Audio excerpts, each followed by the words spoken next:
a tratar la seguridad en máquinas aplicada a la industria del packaging, del embalaje. Entonces, bueno, esta va a ser la temática elegida para hoy para ya sintetizar, ¿no?, todos los conocimientos o todos los conceptos que ya vimos en los dos webinars anteriores de mayo y de junio. Entonces, con ese completamos esta trilogía. Luego ya en septiembre seguiremos, haremos otro más probablemente orientado a la robótica. Y bueno, de momento pues ahí ya haremos este paroncillo en agosto seguramente para vacaciones y tal. Por lo menos de mi parte todavía no tomé ni un día y bueno, pues ya continuaremos luego en septiembre. Entonces, bueno, de mi parte me presento rápidamente. Yo soy Fernando Pérez, soy el responsable de desarrollo de negocio en Latinoamérica y bueno, esto implica que estoy a su disposición en todos los países de Latinoamérica, a excepción de Brasil y México, donde ya tenemos oficinas propias de PILS y tiene su equipo de trabajo propio. Entonces, bueno, también obviamente colaboro en todos los países para el desarrollo de negocio con el equipo de partners y también con la gente de central, ¿no?, que tenemos la central en Alemania, también de Norteamérica en el VP, ¿no?, en digamos la gestión regional, etcétera. Entonces, de mi parte, yo comencé en PILS ya hace casi 13 años, allá por septiembre del 2018, en PILS España y Portugal. Yo nací en Madrid, ¿no?, y bueno, pues ahí tomé en su día todavía era joven, en aquellos tiempos tomé la zona centro, ¿no?, lo que es la gestión a nivel de delegado de la zona centro de España y Portugal.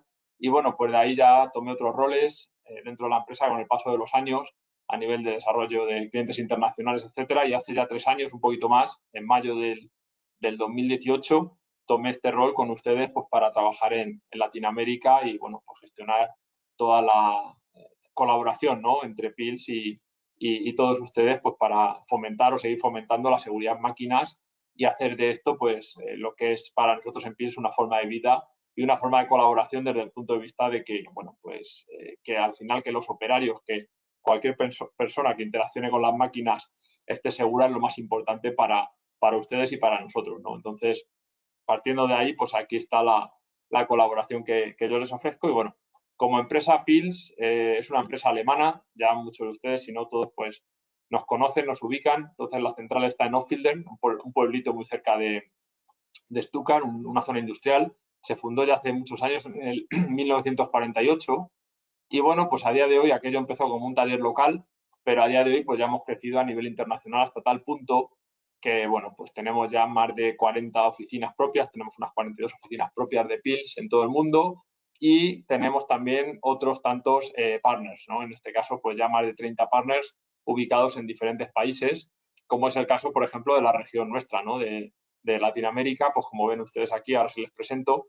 Todos los puntos verdes son partners a nivel mundial, todos los puntos amarillos son oficinas propias de PILS, pero obviamente los puntos verdes, que son partners, PILS partners, ejercen, ¿no?, como si fuesen oficinas de PILS también, porque bueno, pues obviamente tienen todo nuestro trato directo desde central, representan a la marca perfectamente, están certificados como expertos en seguridad en máquinas y bueno, ¿qué más les puedo decir que no sepan, ¿no? En ese caso tienen partners ya en todos los países o en casi todos los países de Latinoamérica. Todavía nos falta alguno como por ejemplo Bolivia y Paraguay básicamente, pero ya en el resto de países tenemos una gran representación y bueno, pues sería este el equipo, ¿no?, el PILS Latam Team, ¿no?, el equipo de partners de PILS que tenemos en sus países y del que les podemos atender encantados por cualquiera de ellos, ¿no? Obviamente siempre dividimos o tenemos 2 secciones o 2 categorías de partners. Por un lado están los distribution partners, ¿no?, que son nuestros importadores, digamos, son quienes mueven el producto PILS directamente de nuestra fábrica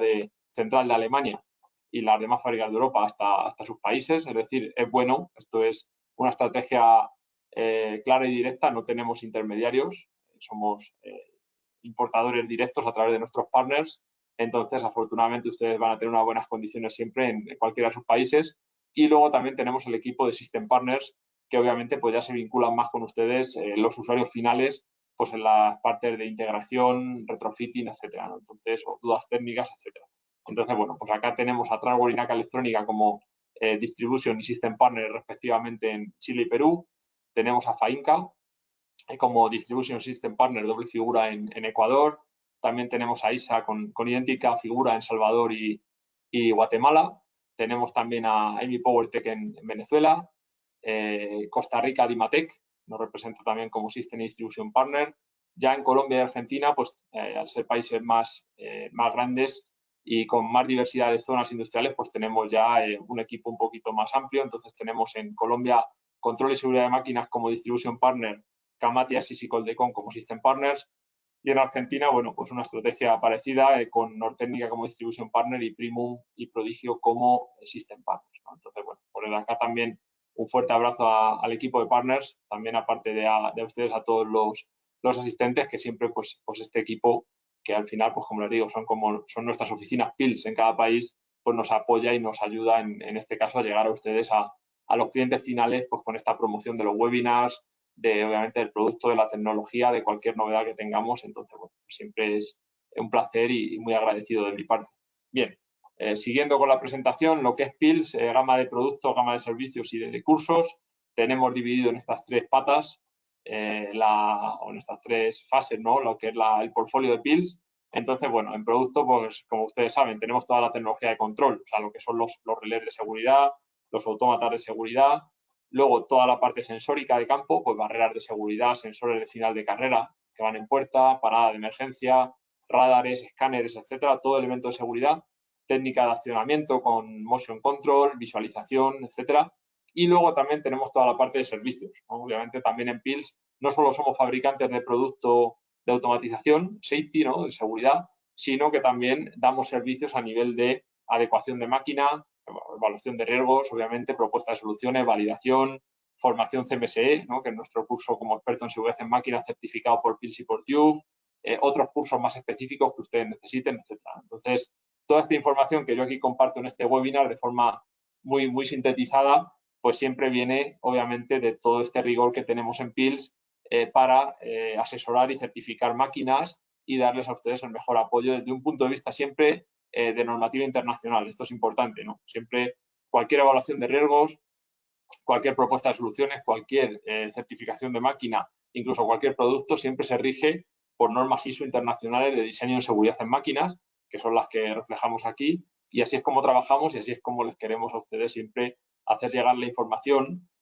obviamente de la forma más razonable posible, que es poniendo ejemplos, ¿no? En los que se muestre pues la aplicación práctica de estas normas, que bueno, pues no tiene más complejidad que esa. Entonces, visto esto, obviamente no hay que decir, no hay que detallar mucho más que todo lo que sea una máquina o lo que implique tener un proceso productivo tiene sentido o va relacionado con la seguridad en máquinas. Entonces, por esa razón, PILS está obviamente activo, ¿no? Está presente en todas las industrias que ustedes se puedan imaginar. Obviamente, donde haya una máquina, bien puede ser industria automotriz, como les decía, vamos a tratar hoy la industria del packaging, alimentación, bienes de consumo rápido, incluso parque de atracciones, ¿por qué no rail, ¿no? Trenes, robots, etcétera, ¿no? Entonces, en cualquier tipo de ámbito donde tengamos máquinas y tengamos, obviamente, una interacción humano o personas, máquinas, ahí va a estar PILS. Entonces, obviamente, nuestro objetivo va a ser evitar, en primer lugar, como decíamos en el primer webinar, que es el concepto de safety, según el safety, la seguridad, evitar ningún posible daño, ningún posible riesgo a las personas que trabajan con las máquinas, es decir, que nuestros operarios, nuestra gente de mantenimiento, producción, supervisión, etcétera, que lleguen a fábrica y vuelvan a casa sanos todos los días porque las máquinas son seguras. Y en segundo lugar, también, obviamente, pues optimizar los procesos productivos con la seguridad del diagnóstico y proteger, en definitiva, también a las máquinas contra el mal uso previsible de personas, ¿no? Y obviamente también proteger al medio ambiente. Por esa razón, con equipos que sean eficientes en todos los sentidos. Entonces, bueno, esta es la introducción y ya a partir de aquí empezamos ya en materia, que es lo que nos interesa, para comentarles pues todo lo que es la aplicación de la seguridad en la industria del packaging. Entonces, bueno, como primer concepto yo le voy a poner acá un vídeo, ¿vale? Es un vídeo muy corto. Entonces, en este vídeo le voy a quitar el sonido, si me permiten, porque no tiene, simplemente es una animación. Bueno, en este vídeo van a poder ustedes ver, espero que no se les ralentice mucho la imagen, lo que sería una línea de packaging, ¿no? Entonces, siempre en la línea de packaging distinguimos la parte primaria, que al final es esta parte que está apareciendo aquí, que es la parte, pues seguramente la llenadora, ¿no? La parte de inicio de línea, la dosificadora, etcétera, como ven aquí. Entonces, bueno, esta parte de la máquina o de la línea de producción de packaging, de empaquetado, pues ya tiene su sistema de seguridad también, porque al final pues va a tener un dosificador, sus guardas, su armario eléctrico, barreras. Luego tenemos la parte secundaria de la línea, que ven aquí, que sería la parte de encajonado, viñetado, ¿no? Pegatina, etcétera. Entonces, toda la parte de dosificado, lo que vaya, digamos, a continuación, que es el que nos forma ya seguramente el paquete en el que van los productos, ¿vale? Entonces es lo mismo, el concepto es igual, vamos a tener un selector de modos para acceso, vamos a tener una serie de guardas mecánicas que proteger con sensores para sus paradas de emergencia, etcétera. Y luego ya la parte final, que es la que ven aquí, que sería el packaging terciario, que es simplemente pues el equipo de paletizado, ¿vale? Aquí podemos tener un robot, ojalá que sí, ¿no? Ya cada vez en Latinoamérica, en el resto del mundo, el robot se va cada vez implementando mucho más y bueno, pues obviamente vamos ya dejando de lado poco a poco y paso a paso avanzando los paletizados manuales en casi todos los tipos de industrias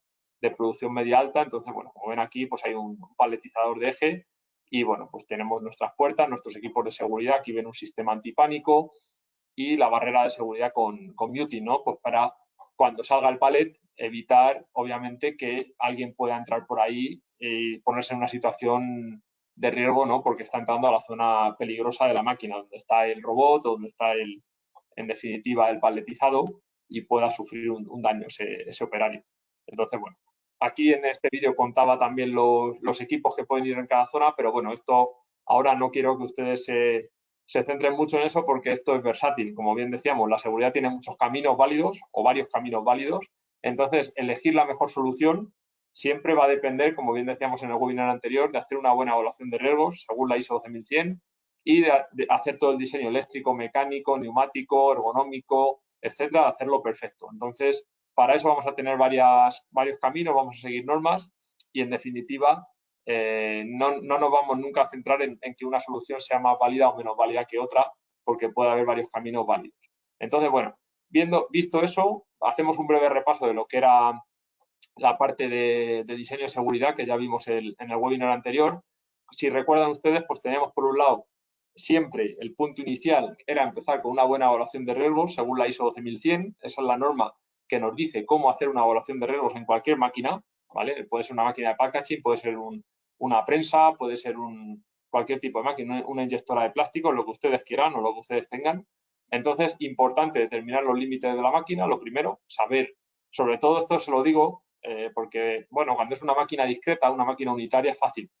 Ustedes saben dónde empieza y dónde acaba la máquina, pero cuando es una línea de producción, ahí ya sí que, bueno, puede haber más discrepancia, es decir, bueno, ¿dónde acoto? ¿Hasta dónde hago la evaluación de riesgos? Entonces, bueno, pues importante determinar los límites de la máquina, de dónde empezamos la evaluación de riesgos y dónde la acabamos, identificar los peligros, que como vimos en el primer webinar, peligro era la fuente potencial de daño, ¿no? Puede ser un peligro mecánico, atrapamiento, contacto directo con partes activas, es decir, contacto eléctrico, cualquier tipo de quemadura, hay muchos tipos de peligro. Entonces, bueno, identificar todos esos y con esos peligros ya cuantificar el nivel de riesgo de cada peligro. Ahora lo vamos a ver otra vez con el ejemplo, pero si ustedes recuerdan, decíamos, bueno, tenemos un peligro de atrapamiento, bueno, pues ahora hay que cuantificar, ya lo hemos detectado, ahora hay que cuantificar qué nivel de riesgo tiene esto, si va a ser un riesgo bajo, medio, alto. Bueno, pues ya saben que había 3 variables aquí, que era la frecuencia de exposición, la severidad y la posibilidad de evitar el peligro. Entonces, con eso vamos a determinar si estamos ante un riesgo bajo, medio, alto, muy alto o despreciable. Vamos a ver, ¿no? Entonces, ese es el punto. Y por aquí ya, una vez que tenemos toda la evaluación de riesgos y todo el sistema acotado o todas las soluciones o posibles soluciones acotadas, la idea ya es pasar al diseño.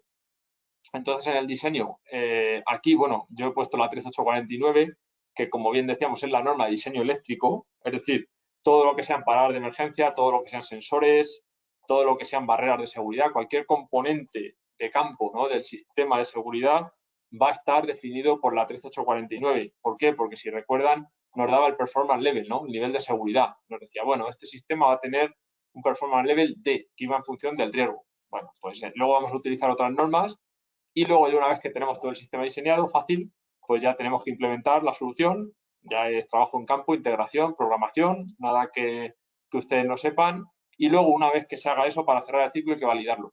Entonces, la validación es simplemente tomar la evaluación de riesgos inicial que hemos hecho según la 12100 y decir, bueno, mira, habíamos tenido aquí 25 riesgos, ¿no?, cuantificados.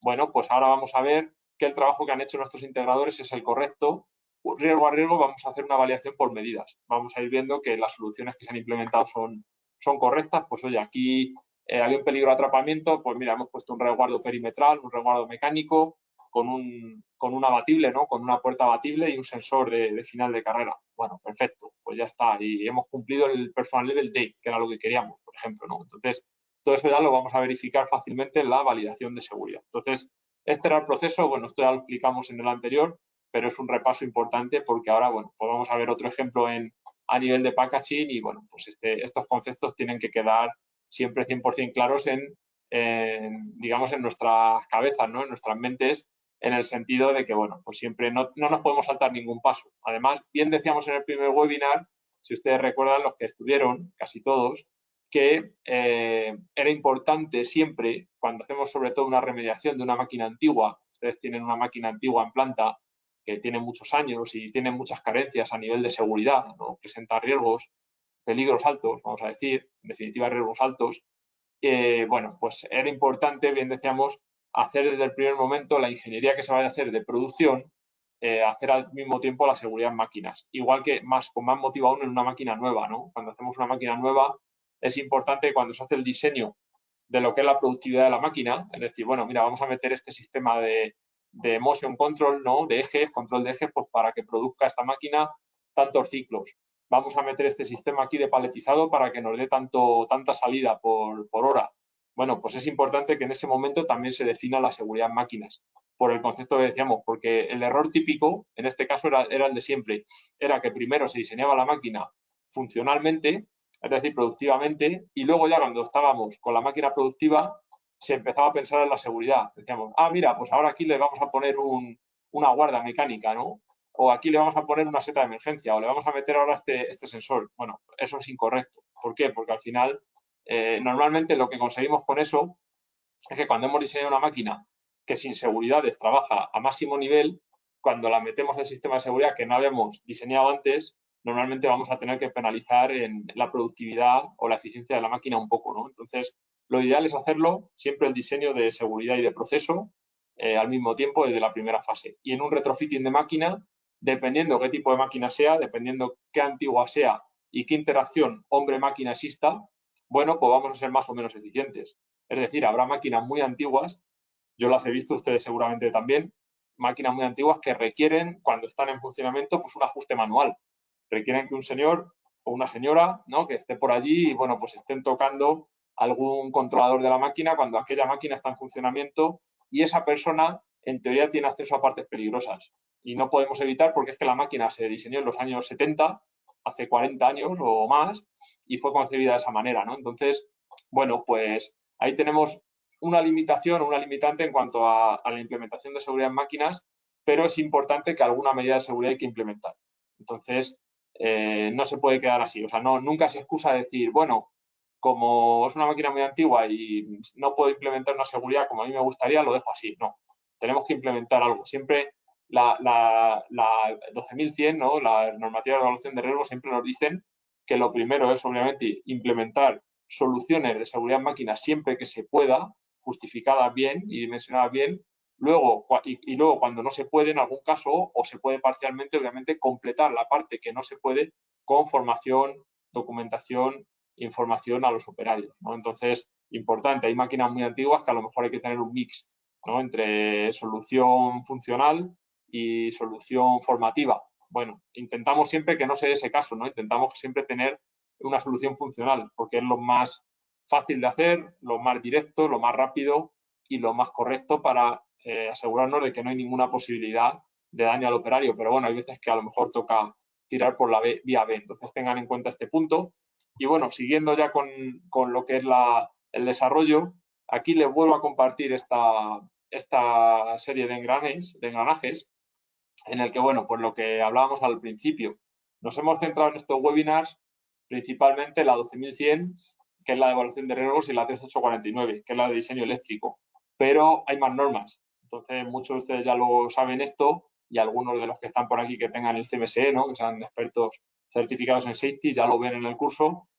Pero bueno, en cualquier caso, no es ninguna exclusividad, es un tema general saber este punto de que tenemos normas para diseño eléctrico, para diseño mecánico, para diseño neumático, diseño ergonómico, temperatura, enclavamientos, etcétera. Entonces, bueno, visto esto, pues de la 12100 partimos en la TAM, y digo esto es importante porque aquí ven que he puesto la ruleta o el engranaje de directiva de máquinas en gris, aquí a la izquierda. Entonces, según ve la pantalla, esto es porque en Latinoamérica, a excepción de Brasil, que ellos sí que tienen la NR12, tiene una directiva de máquinas muy parecida a la europea, que no igual, pero parecida, los demás países no tenemos. O sea, no tenemos a día de hoy ninguna directiva de máquinas. En muchos se está trabajando, como algunos de ustedes saben, por ejemplo, Argentina están muy avanzados, bueno, pero todavía no la hay, todavía no hay ninguna directiva de máquinas vigente. Entonces, esto no es solo una característica de Latinoamérica, pasa en muchas regiones del mundo, no es ningún tipo de tema exclusivo, ¿no? Entonces, bueno, pasa en muchos países de Asia, pues pasa en otros países, obviamente, de otros lugares. La directiva más fuerte o más homogénea está en Europa, la directiva europea, ¿no? Luego está la OSA americana, pero siempre que no haya una directiva de máquinas en el país, que al final es un real decreto genérico que nos dice que tenemos que usar normas para implementar la seguridad, siempre que no la haya, vamos a partir siempre de la 12100. ¿Vale? De la ISO 12100, que es la, como hemos dicho, la normativa de evaluación de riesgos. O sea, van a ustedes a partir siempre de una buena evaluación de riesgos, normalmente. A no ser que tengan un grupo de máquina muy concreto, que ahora lo vamos a ver, algunos grupos de máquina muy concretos, y tengan alguna norma tipo C, ya homologada para ese grupo de máquinas. Por ejemplo, los robots, para que ponerles un ejemplo muy concreto, hay muchas más máquinas que la tienen, parten de la ISO 10218. Es la normativa tipo C que te dice o nos dice cómo definir o cómo diseñar un sistema a nivel robótico, una célula robotizada. Pero, ¿qué pasa? Que esa célula robotizada no está sola en el mundo. Normalmente tiene que interaccionar con un alimentador, tiene que interaccionar con una equilibradora, qué sé yo, con una prensa, con lo que tenga al lado, ¿no? Entonces, al final siempre van a tener que implementar la 12100 de una forma u otra, porque van a tener varias máquinas probablemente unidas entre sí o relacionadas entre sí, con el sistema de automatización y de seguridad vinculado. Entonces, bueno, va a haber que hacer una evaluación de riesgos, porque aunque ustedes evalúen la célula robotizada y digan, bueno, vale, la norma me dice un performance level D, un nivel de seguridad D, yo ya lo implemento. ¿Qué pasa? Que luego, claro, donde interacciona con las otras máquinas, van a surgir peligros nuevos y, en definitiva, va a haber que valorar esos riesgos, ese nivel de riesgo de cada peligro, ¿no? Por ejemplo, ejemplo fácil, ¿no? Tenemos un robot que alimenta una máquina, una prensa, ¿no? Una prensa pues, para plegar una plegadora, para plegar una chapa. Bueno, pues obviamente el robot va a cumplir su norma, pero en esa unión o en esa interacción entre una máquina y otra va a surgir hay un peligro, hay varios peligros, mejor dicho, hay un peligro de que el robot en ese movimiento golpea a un operario, si aquella zona no está protegida, pues hay un peligro a lo mejor de caída de pieza en caso de desenergización, puede haber un peligro, obviamente va a haber un peligro de atrapamiento con la máquina de prensado, etcétera, ¿no? Entonces, esas interacciones entre máquinas las hay que evaluar siempre y, en definitiva, van a tirar de la 12100. Entonces, ese es el punto 1 y luego ya a partir de la 12100, como nos van a surgir muchos peligros, que van a ser mecánicos, eléctricos, neumáticos, etcétera, entonces ya ahí van a utilizar varias normas, ¿no? Por ejemplo, para la parte eléctrica, la 13849, que como vimos nos dice los niveles de seguridad que tiene que cumplir la seta de emergencia, el sensor de puerta, la barrera de seguridad, todo. Y luego ya, pues otras normas, la 13855, por ejemplo, para los resguardos mecánicos, cómo colocamos los dispositivos con la 14119, distancias de seguridad, ¿no? Cuando metemos, por ejemplo, integramos una barrera de seguridad, ¿a qué distancia del punto de peligro ponemos la barrera de seguridad? Esto no es, como bien ustedes saben, no se hace al azar, simplemente hay que calcularlo, se puede poner a 500, a 800, dependiendo de la resolución de la barrera, a 1 metro, bueno, hay una fórmula que nos dice esta norma, muy fácil, pero hay que calcular. Y luego, pues toda la parte de 13850 con las paradas de emergencia, 60204, muy importante, que es la norma de nomenclatura del equipamiento eléctrico, la que nos dice de qué colores tienen que ser los pulsadores, de qué tipo tiene que ser la seta de emergencia, el cableado del armario eléctrico cómo tiene que ser, pues eso lo tienen todo en la 60204, ¿no? Entonces, bueno, viendo a lo que les decía antes de las normas tipo C, en el packaging ya nos vamos dando el tiro hacia donde queremos llegar, ¿no? Que es las máquinas de empaquetado, que es lo que vamos a tratar lo estamos tratando en este webinar. Entonces, se van a encontrar ustedes cuando tengan máquinas de packaging, sea la que sea, formadoras, termoformadoras, envolvedoras, etcétera. Aquí tienen varios ejemplos. Packaging, máquinas de packaging secundario, ¿no? Las encajadoras, etcétera, las flejadoras. Muchas de estos tipos de máquinas ven que tienen algunas normas. Aquí hemos puesto, por ejemplo, la N415, son normas tipo C. Las normas tipo C son normas específicas para un grupo determinado de máquina. Por ejemplo, las inyectoras de plástico tienen también su norma. Las prensas, ¿no? Tienen su norma la EN692, por ejemplo, o la N693 para prensa excéntrica y hidráulica. Los conveyors tienen su norma con la N617. En fin, hay un montón de normas, infinidad de normas tipo C, muchas, diría que unas 1000 normas aproximadamente o algo así, en función de muchos tipos de máquina. Entonces, siempre primer punto importante que destacamos en el webinar respecto a packaging, siempre que ustedes tengan que hacer una máquina nueva de packaging o bien una adecuación de una máquina antigua de packaging, les aconsejo que intenten buscar siempre en internet. A ver, pueden hacer una evaluación de riesgos según 12100 y ir adelante con la máquina, pero yo les aconsejo que puedan buscar en internet si existe una norma tipo C. ¿Por qué? Porque la norma tipo C muchas veces nos simplifica el proceso de evaluación de riesgos. Ya nos dice el performance level, el nivel de seguridad que tenemos que cumplir, ya nos da algunas reseñas sobre el diseño general, ya nos dice también qué posibles, a lo mejor, interacciones vamos a tener con esa máquina, operativas. En fin, es una ventaja, ¿no? El tener normas tipo C para determinados grupos de máquinas es una ventaja. Muchas máquinas de la industria, obviamente, no tienen normas tipo C. Bueno, tenemos que partir de la 12100 siempre para hacer la evaluación de riesgos y no pasa nada. Pero otras muchas sí que lo tienen. En packaging hay muchos ejemplos, como les digo aquí.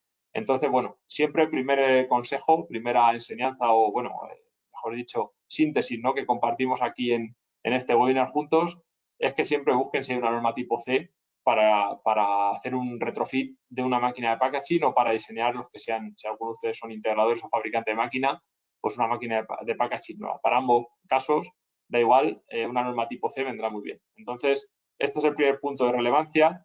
Y luego también en la industria del packaging es muy importante, bueno, en todas, yo esto lo pongo aquí como algo específico del packaging, porque está esta gente del OEE, ¿no? Que esto es un KPI, es un medidor, obviamente, del performance de la máquina. Entonces, bueno, en la industria del packaging, todo lo que es la eficiencia de la máquina es súper importante, mucho más que en otro tipo de máquina, porque la competencia es atroz, porque estamos hablando de bienes de producción rápida, estamos hablando también de bienes o de productos de primera necesidad. Entonces, es importante de todos nuestros procesos productivos, desde un punto de vista funcional y también desde un punto de vista seguro, tengan el máximo o la máxima eficiencia. Entonces, bueno, yo les he puesto aquí este ejemplo. Esto es una página, es una herramienta genérica, esto es ajeno a Pills, pero bueno, es importante que ustedes sepan, ¿no? O que yo les pueda identificar que todos los fabricantes de packaging o todas las industrias que trabajan en packaging desde un punto de vista tanto integrador o fabricante como usuario final, pues siguen, siempre se utiliza algún KPI o varios KPIs, obviamente, para medir la eficiencia de las máquinas. Entonces, bueno, en este caso, yo les doy esta reseña en la que, bueno, pues ellos miden al final la eficiencia de la máquina considerando estas tres variables que son la disponibilidad, el rendimiento y la calidad. Entonces, bueno, ahora me dirán, ¿qué tiene que ver esto con la seguridad en máquinas? Bueno, pues tiene que ver mucho, ¿no? Por lo que hablábamos al principio y lo que ya decíamos en el otro webinar. Obviamente, como estamos viendo que el diseño de la seguridad en máquinas tiene que ir acorde al diseño de la productividad de la máquina, es decir, que la parte segura y la parte de proceso tienen que ser diseñadas en consonancia desde el principio, como hemos dicho.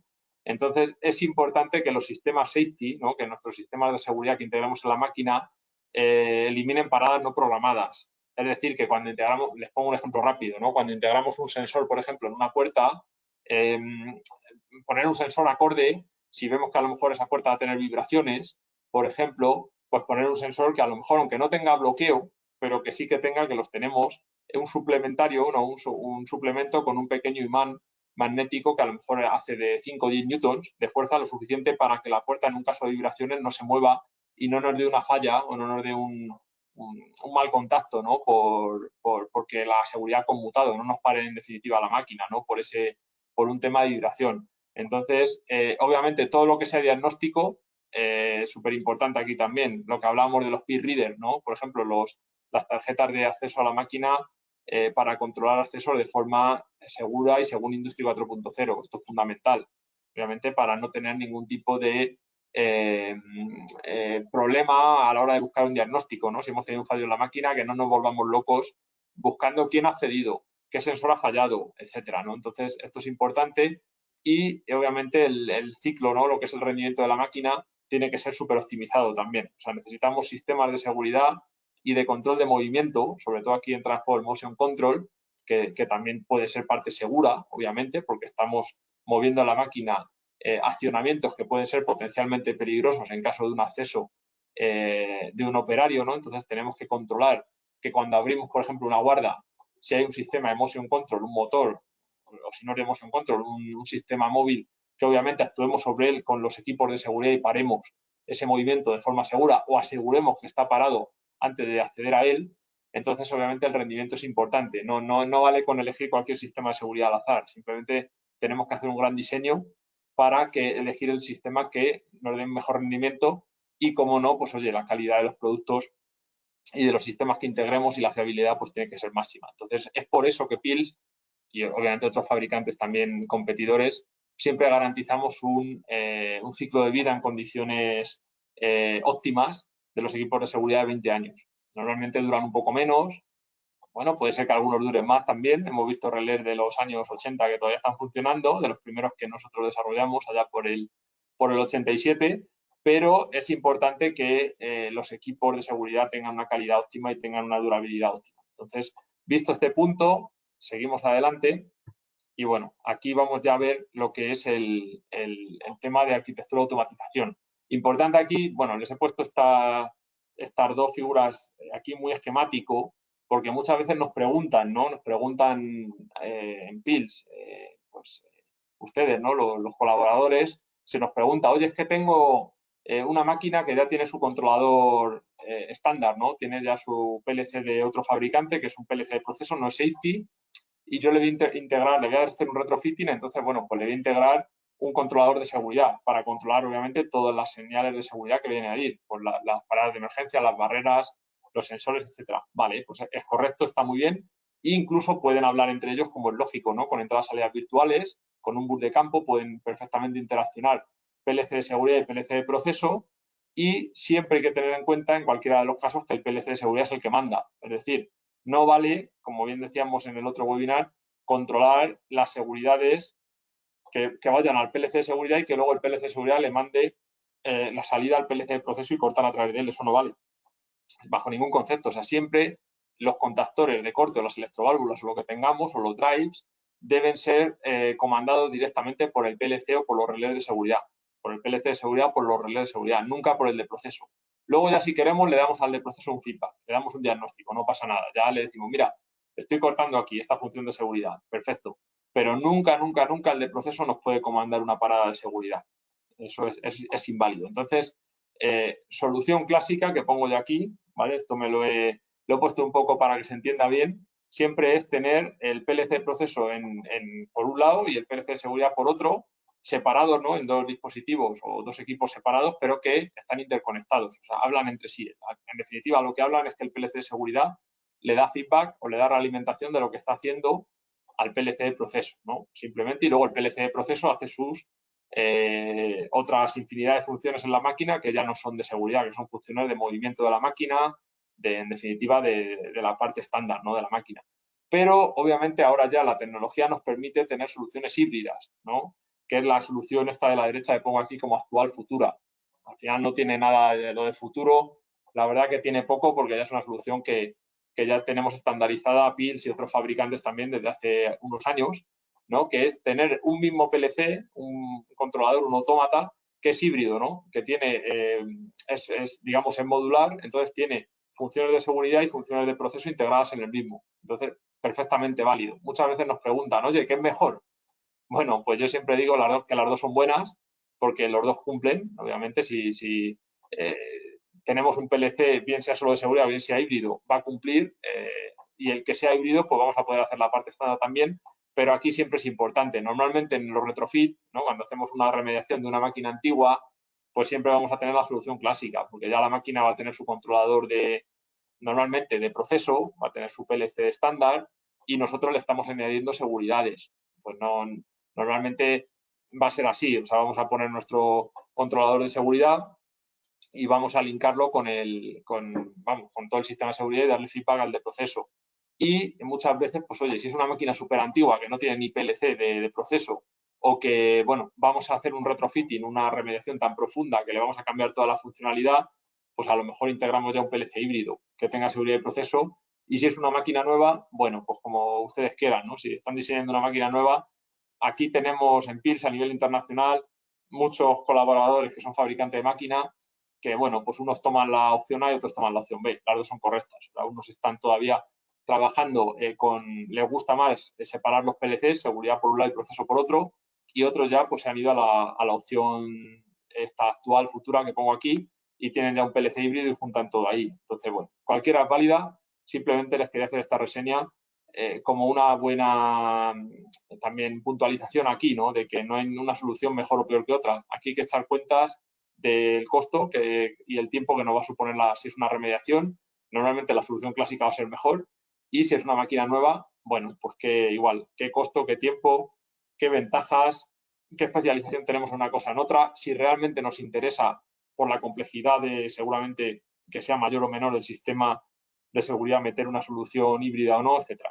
Entonces, bueno, visto esto, ya vamos a entrar con el ejemplo que les prometí al principio. Entonces, ya este es un ejemplo de packaging. Volvemos a lo que hemos hablado antes de la evaluación de riesgos, ¿vale? Que esto es importante que quede muy claro para todos. Entonces, bueno, yo he puesto aquí una máquina muy sencilla de packaging. Ya ven que es una máquina, bueno, una máquina que no tiene mucha complicación, simplemente pues tiene una parte de automatización en la que están digamos, los resguardos y luego tiene una parte de salida y poco más. Entrada, salida y ya está, un armario eléctrico y un dosificador, o sea, no tiene mucho más. Entonces, bueno, supónganse que tenemos esta máquina y tenemos que identificar los peligros. Yo les cuento que esta máquina, bueno, me invento que yo soy el fabricante, bueno, la he hecho así como me ha parecido a mí.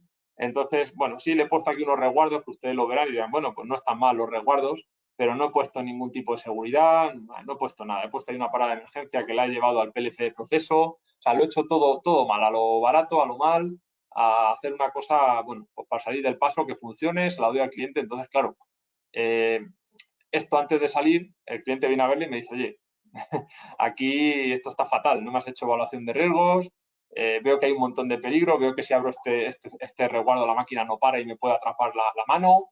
Bueno, veo que abro el armario eléctrico y tampoco tengo aquí aislamiento, ¿no? De las partes activas, etcétera. Entonces, lo que quedamos con el cliente es decir, bueno, pues mira, vamos a hacer una evaluación de riesgos y vamos a sacar qué peligros hay en la máquina. ¿Vale? Pues entonces, bueno, básicamente estamos sacando estos peligros. Hemos visto lo primero, cuando vamos al cuadrito de control que tiene la máquina, vemos que toda la nomenclatura y los colores de los pulsadores están mal. He puesto el botón de marcha en rojo, he puesto el, el botón de reset negro, he puesto, bueno, una serie de cosas que no he puesto nomenclatura, no se sabe qué es cada cosa, hay que ir tocando los botones, todo mal. Entonces, oye, mira, esto no. Esto hay que seguir la 60204, en definitiva, la ISO 60204, para decir, bueno, qué colores tengo que integrar aquí, qué nomenclatura tengo que usar, hay que meter un cable a tierra, etcétera, ¿no? Entonces, esa es la primera. Evidente, fácil, no hay más.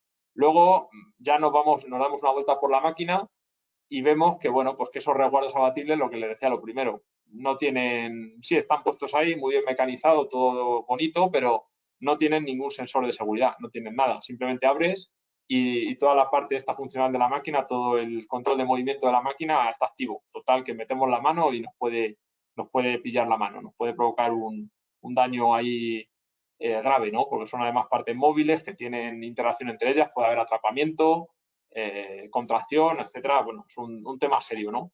Entonces, mira, eso tampoco vale, yo así no me llevo la máquina, ¿no? Y luego, bueno, pues vemos que ya nos damos otra vuelta, vemos en el armario eléctrico que abrimos y que no hay cable a tierra, que, bueno, no hemos puesto un metacrilato, ¿no? Un protector para proteger el contacto directo con las partes activas, no hemos puesto tampoco un seccionador correcto, etcétera. Bueno, pues el armario eléctrico también tiene unos riesgos ahí considerables y ya nos metemos con los esquemas eléctricos. Ya hemos visto que no teníamos nada de sensores ni nada, todo eso está mal. y vemos que la seta de emergencia, que es lo único que hay, pues que tampoco está cableada a ningún relé de seguridad, que bueno, la hemos metido ahí al controlador de proceso, al autómata general, y bueno, pues está mal. No estamos supervisando, no estamos redundando la señal, no estamos haciendo nada bien. Entonces, bueno, hemos visto todo esto, ya tenemos identificados los peligros, ¿no?, que tenemos en la máquina y los hemos cuantificado además. Entonces, el siguiente paso, como ya decíamos el otro día, pues tiene que ser ya estimar el riesgo y valorar el riesgo, ¿no? Entonces, bueno, pues aquí ya con la evaluación de riesgos vamos a ver, y las tres variables que comentábamos en el webinar anterior, que era la frecuencia de exposición, la severidad del daño y la posibilidad de evitar el peligro, vamos a ver cómo son estos riesgos. Entonces, bueno, pues visto el punto, pues estamos viendo que, por ejemplo, el riesgo de que teníamos los resguardos abatibles, ¿no?, sin sensores de seguridad, pues nos vamos a atrapar, nos va a hacer bastante daño porque además son, como bien decía, son atrapamientos severos, entonces tenemos un riesgo alto ahí, le categorizamos como alto, ¿no? Luego, en el tema de la parada de emergencia, que hemos visto que estaba gestionada por el sistema de control no seguro, sino por el sistema de automatización de proceso, pues también es un riesgo alto, ¿no? Estamos categorizándolo como alto. ¿Qué más? Teníamos por aquí también lo que es la parte del contacto eléctrico con partes activas en el armario. Bueno, baja tensión, pero es un riesgo medio. Al final, claro, tenemos ahí la posibilidad de que alguien por mantenimiento haga ahí algún acceso al armario o simplemente para hacer algún ajuste o alguna desenergización de máquina y tenga un contacto directo, ¿no? Y luego ya teníamos el tema de la nomenclatura, que bueno, no deja de ser un riesgo bajo, porque no tener la nomenclatura correcta tampoco nos va a provocar un accidente en ese momento, pero hay que tenerlo en cuenta porque sí que nos puede llevar a una sucesión de fallos terribles que sí que provoquen algún accidente, ¿no? Entonces, bueno, pues hemos visto todo esto en la máquina, esta sencilla, entonces ya nos vamos a meter, hemos visto que estos riesgos, claro, no son aceptables, ni siquiera el de nomenclatura, que es el más leve de todos, es aceptable, lo tenemos que solucionar, o sea, tenemos que poner los colores de los pulsadores bien, tenemos que poner nombres, tenemos que poner todo, entonces ya nos vamos con lo que es el sistema eléctrico, ¿no? Bueno, ya hemos visto, supónganse aquí ya que en la parte anterior ya hemos seguido la ISO 60204, hemos colocado todos los pulsadores y nomenclatura bien. Bueno, hemos protegido también el armario eléctrico contra posible contacto con partes activas, todo eso está bien. Entonces ahora nos tenemos que centrar en la parte de integrar sensores de seguridad en las puertas, en los resguardos. Son tres resguardos, o sea, vamos a tener que integrar 3 sensores y también llevar la parada de emergencia a través de un sistema de seguridad, porque como hemos dicho antes, lamentablemente lo habíamos puesto mal a través del controlador de proceso. Entonces, nos vamos a centrar en eso a nivel eléctrico y bueno, pues aquí yo les planteo una posible solución. Como les decía, para reducir el riesgo a nivel eléctrico, centrándonos tanto en la parte de resguardo, ¿no?, lo que son las puertas, como en la parte de parada de emergencia, son 2 circuitos de seguridad, el de parada de emergencia y el de puertas. Siempre les recomiendo aquí, les recomiendo, es requerido, de hecho, separar los circuitos, ¿vale? Porque al final, pues por un lado, la parada de emergencia tiene una funcionalidad dentro del sistema de seguridad y las puertas o los sensores de puerta tienen otra. O sea, punto importante, no se les ocurra, o recomendación importante, no serien todo a un relé porque estarían teniendo un nivel de seguridad bajísimo y además se van a volver locos con el diagnóstico. O sea, no tenemos ningún pro, ni siquiera ahorraremos costo. Y bueno, pues en definitiva, como es una máquina sencilla, muy sencilla, hemos dicho que, bueno, pues mira, tenemos 3 puertas, están al lado unas de otras, no nos va a ocasionar ningún problema. Es decir, que si una puerta se abre o un operario la abre la máquina va a parar de forma segura, hace algún ajuste, aunque se la deja abierta y no podamos rearmar, inmediatamente desde el armario de control que está al lado vamos a ver que está abierta, la cerramos, rearmamos y ponemos la máquina en marcha. Entonces, hemos dicho, mira, queremos poner el sistema de seguridad más económico y más sencillo del mundo, ¿vale? Pero lo queremos hacer bien, queremos cumplir un Performance Level E y queremos cumplir con la metodología de seguridad, ¿no? Entonces, bueno, pues hemos conseguido 3 sensores para puerta, ¿vale? Con enclavamiento y sin bloqueo, son estos chiquitines que hay por aquí, ¿vale? Los PES-Encode. Yo he puesto de PILS, bueno, pueden ser de otro, obviamente siempre, si son de PILS mejor, ¿no? Pero bueno, hay muchos sensores en el mercado que son válidos, homologados para seguridad. Queremos cumplir un Performance Level D, por ejemplo, o un E, un nivel de seguridad medio, alto, ¿no?, en la función de seguridad, redundante, como vimos el otro día. Entonces hemos dicho, mira, voy a poner un relé o voy a integrar un relé de seguridad que supervise los 3 sensores y voy a integrar un relé de seguridad que supervise la seta de emergencia. Bueno, pues mira, vamos a tener un sistema de seguridad formado por un relé y los 3 sensores en serie. Lo bueno de estos sensores, que al tener tecnología RFID, salidas USSD, son activos, tienen capacidad de autodiagnóstico, entonces podríamos seriar en doble canal varios de ellos, aquí son 3, pero podrían ser más, manteniendo el máximo nivel de seguridad, manteniendo el Performance Level E. Punto importante que lo tengan en cuenta. No tienen por qué meter o integrar un relé por cada sensor. A veces sí, a veces no, depende del diagnóstico, pero muchas veces no es necesario. Entonces se pueden hacer un sistema de seguridad muy interesante a un costo muy competitivo. Y luego para la seta de emergencia vamos a integrar en doble canal otro relé de seguridad que supervise la seta. Entonces, vamos a tener un sistema de 2 relés de seguridad en el cuadro eléctrico, uno que va a traer la serie en doble canal de los 3 sensores y otro que va a traer a la seta en doble canal, y eso va a atacar a los actuadores, que son 2 contactores puestos en paralelo, ¿no?, a la salida de los relés de seguridad, que van a cortar el motor de la máquina, porque esta máquina o el drive de la máquina solo tiene un accionador. O sea, esta máquina está movida por un sistema de tracción, ¿no?, en general. Entonces, bueno, pues no vamos a tener ningún tipo de problema en llevar la salida de estos relés a la parada de esos contactores. Y luego le vamos a dar feedback al PLC de proceso. Entonces, bueno, aquí yo he puesto que el performance level requerido, el nivel de seguridad era D, lo que implicaba, como vimos el otro día en el otro webinar de junio,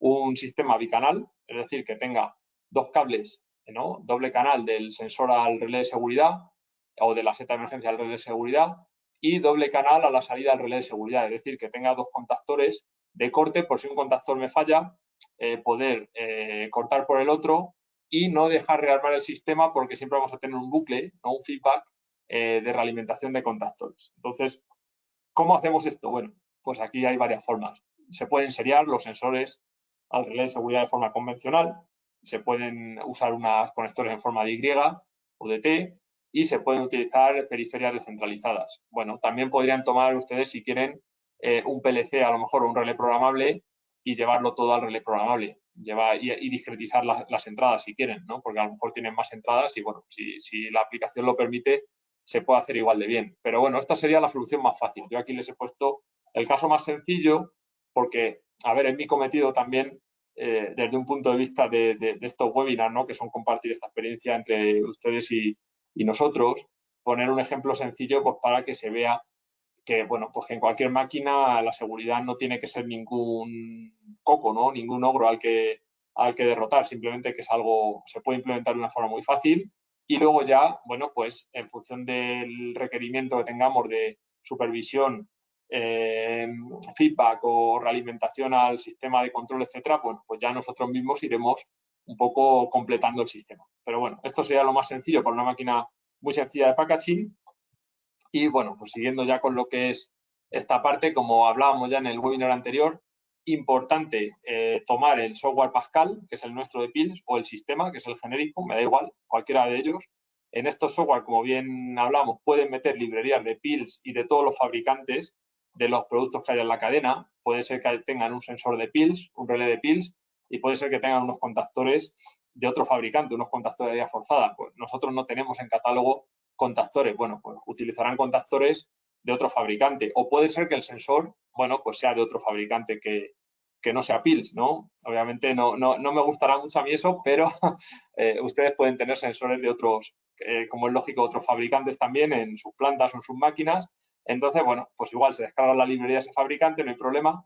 Y siempre importante supervisar o validar que el performance level alcanzado con el sistema de seguridad, es decir, con ese sensor o con esa seta o con esa barrera o con ese escáner o radar o lo que tengan, con ese relé de seguridad o ese controlador de seguridad y con esos contactores, que el performance level alcanzado es mayor o igual al requerido que hemos visto en la evaluación de riesgo, que en este caso habíamos dicho que era un D. Entonces, bueno, pues lo validamos con este software. Son software muy sencillos, prácticamente gratuitos, y con esto ustedes pues pueden hacer al final, en la fase de validación, un informe de la validación del sistema eléctrico de seguridad. Es fácil, no lleva mucho tiempo, y con esto pues garantizan que la parte segura no solo está bien hecha, porque lo van a ver en los esquemas y en la validación funcional en la máquina, sino que está validada desde un punto de vista corporativo, ¿no? Entonces, bueno, ya aquí por nombrar, les pongo un ejemplo ya muy rápido, nos quedan prácticamente 6 minutos.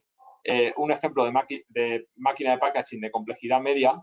Entonces, bueno, aquí ya ven que tendríamos más funciones de seguridad, tenemos 6 puertas, tenemos un sistema de motion control más complejo, tenemos también un sistema neumático, ¿no? Porque al final hay unos cilindros neumáticos que tienen que ser supervisados también o controlados del sistema de seguridad, porque podría ser que si abrimos un resguardo podamos acceder a esa parte que está accionada por neumática. Entonces, todo esto ya son muchas señales. Aquí ya tenemos 3 paradas de emergencia, el reset. Hay como 10, por lo menos 10 funciones de seguridad que las tenemos que controlar con un sistema de seguridad. Entonces, aquí ya lo normal es ya integrar un relé programable de seguridad, ¿no? En este caso he puesto el Phenom Multi, que es el nuestro.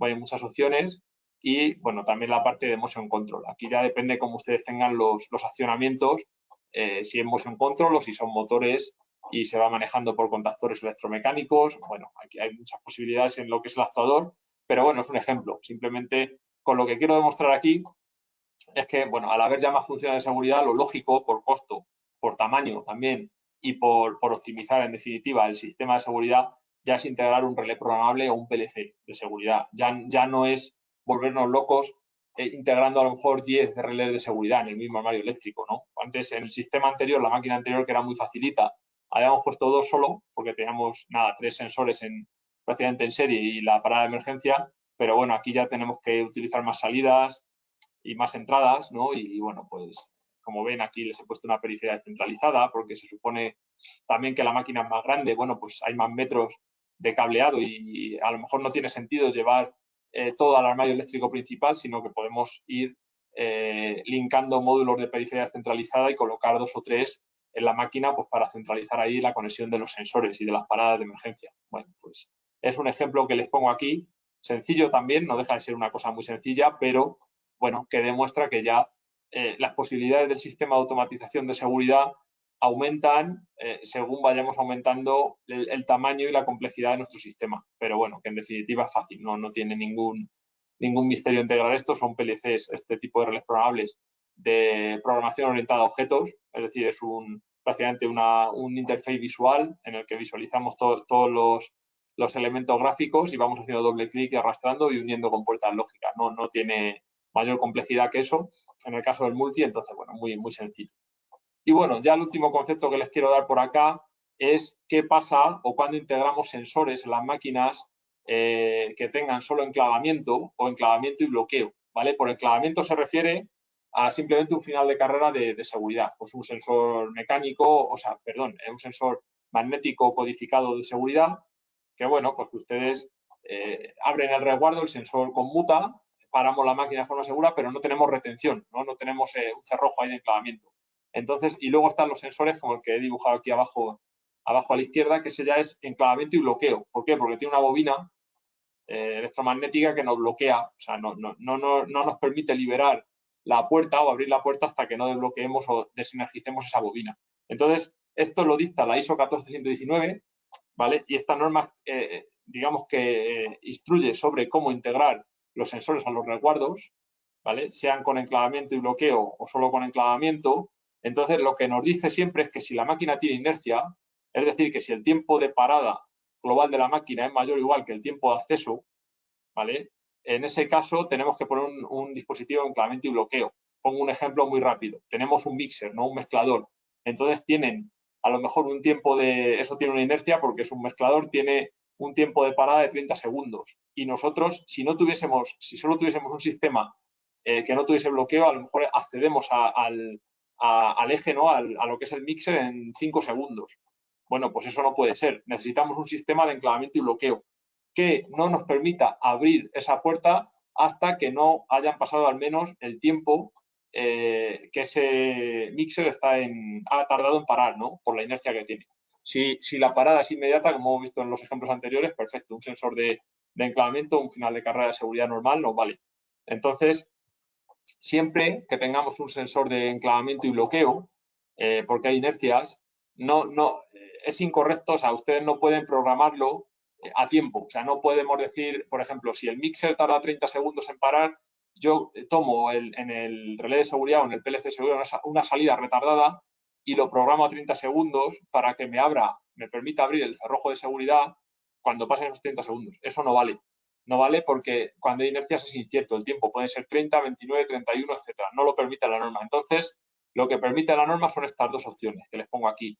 Una es controlar o supervisar el sistema de parada con la secuencia de tensión entre fases del motor, digamos la tensión remanente del motor.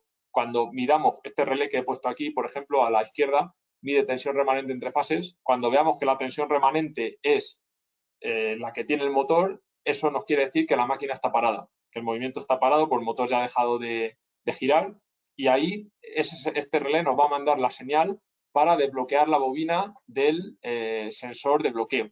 ¿Vale? Esa es una forma, y la otra forma ya un poco más sofisticada es con módulo de bus de campo de medición de velocidad en encoders, ¿no? En drive. Tenemos un sistema de motion, un sistema de movimiento, de gestión de movimiento, entonces tenemos que medir, supervisar la velocidad de ese sistema, y cuando la velocidad sea cero, pues ya podemos permitir desenergizar la bobina para abrir la puerta. Entonces, esos son los conceptos. Y bueno, pues obviamente también una última cuestión aquí, y ya con esto terminamos, es que si tenemos una célula robotizada, por ejemplo, una máquina muy grande, y hay un operario que se queda dentro, ¿no? Porque a lo mejor ha parado la máquina de forma segura, ha cedido, todo bien, pero aquello es muy grande, hay varios robots, y bueno, se ha quedado un señor de mantenimiento por allí oculto haciendo una tarea. Llega alguien desde fuera, cierra la puerta, rearma la máquina, y claro, podría haber un accidente fatal ahí, ¿no? Hemos visto muchos accidentes así. Entonces, ¿qué pasa aquí? Pues que normalmente, eso obviamente en la evaluación de riesgo lo tenemos que ver, ¿no? Tenemos que ver que si hay un acceso a esa máquina o a esa zona de dentro de la máquina y alguien puede rearmar desde fuera sin total visión, tenemos un problema muy grave. Entonces, siempre los sensores, como ven aquí, bueno, pues se dotan de modos antipánico, ¿no? Para que alguien de dentro pueda accionar. Pero a día de hoy la tecnología nos permite soluciones mucho mejores, ¿vale? Soluciones que van, una es la que pongo arriba a la derecha, a la izquierda, perdón, que es el radar, el sistema de radar.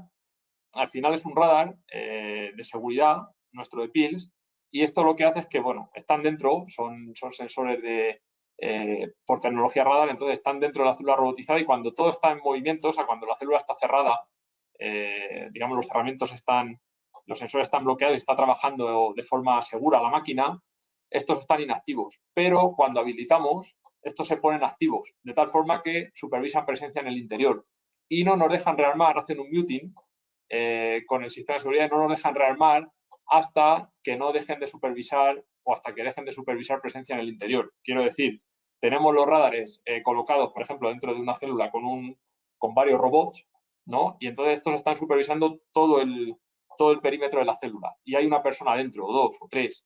Entonces, bueno, mientras está esa persona dentro, ellos están supervisando y no nos dejan rearmar el sistema de seguridad bajo ningún concepto. Por mucho que le demos desde fuera, vamos a tener una programación que no nos va a dejar. Pero cuando estas personas salgan todo fuera, ahí ya sí podemos cerrar la puerta, dar a rearme y poner la máquina en marcha, porque estos equipos van a estar garantizando que no hay nadie dentro. Entonces, esto para líneas grandes, complejas, en las que hay mucho espacio interior y no hay visibilidad, este equipo es una solución muy competitiva y bueno, perfecta. Además, alcanza Performance Level D.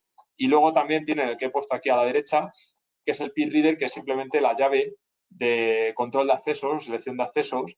Son llaves codificadas que las podemos codificar para dárselas a cada operario, de tal manera que sepamos quién está accediendo o quién está autorizado para acceder a esa parte de la máquina o a esa línea o a esa célula, en qué momento, cuándo, etcétera. Entonces, en esta llave nosotros podemos codificar, bueno, ustedes pueden codificar para cada operario qué permisos tiene.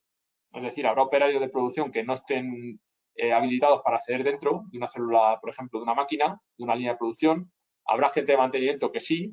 Entonces, ustedes pueden habilitar que los de producción tengan permiso 1 y 2, que a lo mejor es simplemente puesta en marcha y limpieza, que los de mantenimiento tengan permisos 3 y 4, que a lo mejor es mantenimiento y modo paso a paso, etcétera, ¿no? Entonces, con este tipo de sistemas va a ir siempre dentro del sistema de seguridad. Bueno, es una solución muy rápida y muy buena, porque vamos a tener control de quién accede, cuándo accede y qué permisos tiene esa persona para acceder, ¿no? Entonces, Aquí les dejo esta síntesis. Esto es la norma 14119 también, que va muy en consonancia con lo que estamos viendo, ¿no? También para integrar los sensores y hacerlo todo perfecto.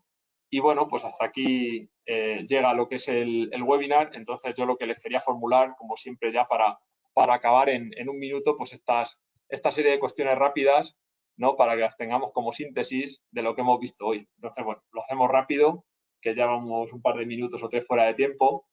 ¿Verdadero o falso? Primera cuestión, todas las funciones de seguridad de cualquier máquina de packaging siempre requieren Performance Level D.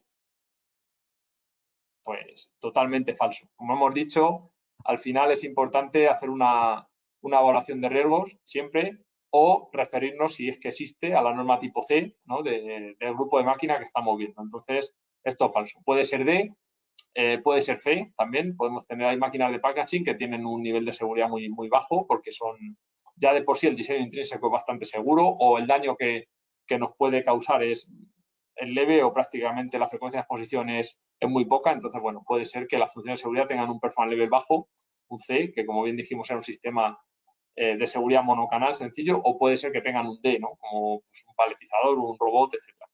Es requerido que el PLC de control y el PLC de seguridad sean siempre independientes. Esto, aquí les recuerdo la página esta, la diapositiva, donde ponemos lo de solución clásica y solución actual futura. Es falso también, ¿no? Porque hemos dicho que, bueno, que las dos soluciones son buenas, que simplemente, pues, tenemos que ver dónde estamos y qué nos interesa más. Normalmente en un retrofit siempre vamos a tener el sistema, como dice aquí la pregunta, independiente, PLC de control por un lado, PLC de seguridad por otro, y entre ellos hablan. Y en una máquina nueva, bueno, pues dependiendo del criterio del fabricante, se pueden tener una solución, esa solución mismo, o un PLC que sea híbrido. Entonces, siguiente cuestión, existen normas tipo C concretas para determinados tipos de máquinas que resultan muy útiles en la fase de diseño.